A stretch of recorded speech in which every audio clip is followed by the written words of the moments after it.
सर्वेश्वर दयाल सक्सेना का जन्म उत्तर प्रदेश के बस्ती जिला में हुआ था। इलाहाबाद विश्वविद्यालय से उन्होंने एमए किया।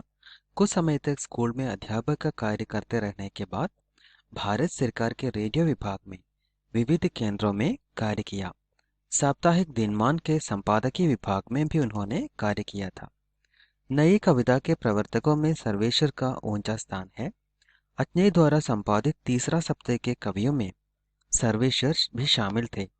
साहित्य अकादमी पुरस्कार से वे सम्मानित हुए। सर्वेश्वर ने प्रयोगवाद के आत्मपीड़ा दर्शन से काव्य यात्रा शुरू की थी, पर धीरे धीरे वे समाज के यथार्थ दर्शन से प्रभावित हुए।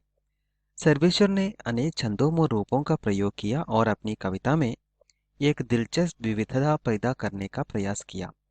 उन्होंने बहुत सी व्यंग्यपरक कविताएं भी लिखी हैं, जिनसे व्यक्ति के स्वभाव से लेकर संसार की बड़ी समस्याएं तक सम्मिलित है। सर्वेश्वर मध्यवर्ग की आकांक्षाओं के कवि के रूप में माना जाता है।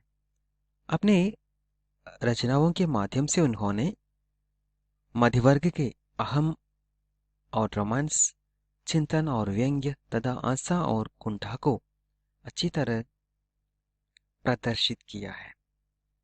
काट की खंडियाम, जंगल का दर्द, बांस का पुल, एक सूनी नाव, गर्म हवाएं, कुआनो नदी, खुंटियां पर टंगे लोग, कोई मेरे साथ चले आदि आपकी प्रमुख रचनाएं हैं। सूखे पीले पत्ते नामक एक छोटी सी कविता के बारे में आज विचार करने जा रहा हूं।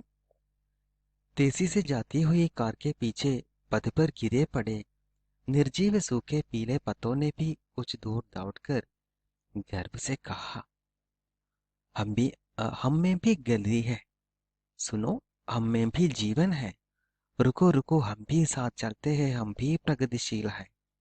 लेकिन उनसे कौन कहे प्रगति पिछलगूपन नहीं है, और जीवन आगे बढ़ने के लिए दूसरों का मुख नहीं ताकता। आज विकास के नाम पर हम किसी दूसरे देश को अपने नमूना के रूप में स्वीकार कर काम कर रहा है। ये असल में सही नहीं है।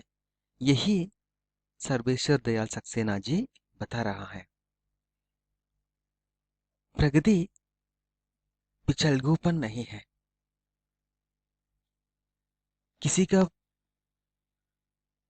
पीछा करना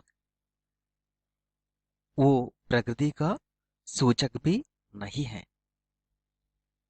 जीवन तो हमेशा आगे बढ़ते रहेंगे।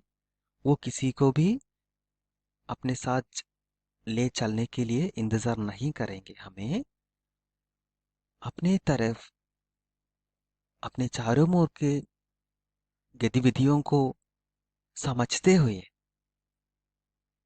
प्रगति के पथ पर चलना है।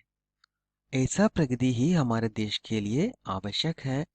दूसरी तरफ होने वाली प्रगति जो है वो असल में प्रगति नहीं है। ये सर्वेश्वर दयाल सक्सेना जी इस छोटी सी कविता के द्वारा बता रहे हैं। इस कविता की कथन की जो भंगिमा और हल्के व्यंग्य का पुट देखने को मिलता है, वो सर्वेश्वर की काव्य प्रतिभा की मिसाल पेश